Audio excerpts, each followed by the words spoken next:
तेजस्वी यादव को लालू यादव ने आरजेडी का राष्ट्रीय कार्यकारी अध्यक्ष बना दिया है। लेकिन जैसे ही तेजस्वी यादव आरजेडी के कार्यकारी अध्यक्ष बनाए गए, उनके सामने कह सकते हैं कि ये कांटों भरा ताज देखने को मिला है।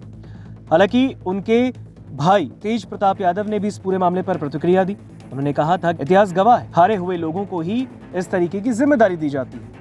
हालांकि इस पूरे मामले पर तेजस्वी यादव की बड़ी बहन रोहिणी आचार्य ने भी एक्स पर पोस्ट करते हुए तेजस्वी यादव पर तंज कसा था और इशारों में उनको नसीहत भी दी और कठपुतली शहजादा करार तक दे दिया।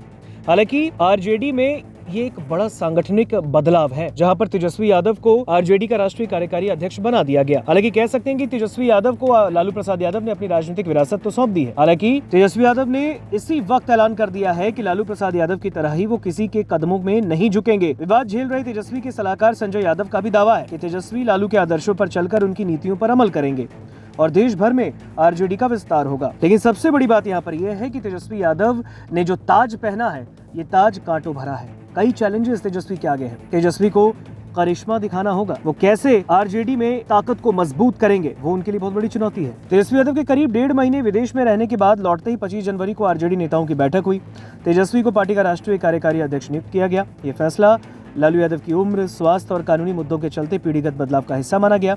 हालांकि 2025 के बिहार विधानसभा चुनाव में आरजेडी की करारी हार के बाद यह नियुक्ति तेजस्वी को पार्टी की कमान तो देती है, लेकिन क्या वो लालू यादव जैसी करिश्माई नेतृत्व क्षमता दिखा पाएंगे, ये सवाल है। लालू ने सामाजिक न्याय की राजनीति से आरजेडी को मजबूत बनाया, लेकिन तेजस्वी को पारिवारिक विवाद, पार्टी एकता, गठबंधन की दिक्कतें, विरासत में मिले मुकदमे और भारतीय जनता पार्टी से टक्कर जैसी कई मुश्किलों का सामना करना पड़ेगा। 2025 के विधानसभा चुनाव में हार के बाद आरजेडी के विधायकों के टूटने के कयास लगते रहे।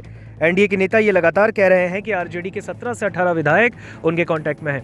अपने 25 विधायकों के कारण तेजस्वी को नेता प्रतिपक्ष का दर्जा तो मिला, लेकिन राजद का एक विधायक भी इधर से उधर हुआ तो उनसे दर्जा भी छिन जाएगा। इसलिए अपने विधायकों को एकजुट रखना तेजस्वी के लिए सबसे बड़ी चुनौती है। विधायकी की शपथ लेने के बाद तेजस्वी विदेश यात्रा पर निकले और इससे उनके विधायकों में घोर निराशा रही।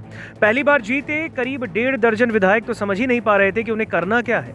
उन्हें दिशा निर्देश देने वाले उनके सर्वेसर्वा नेता ही नदारद थे।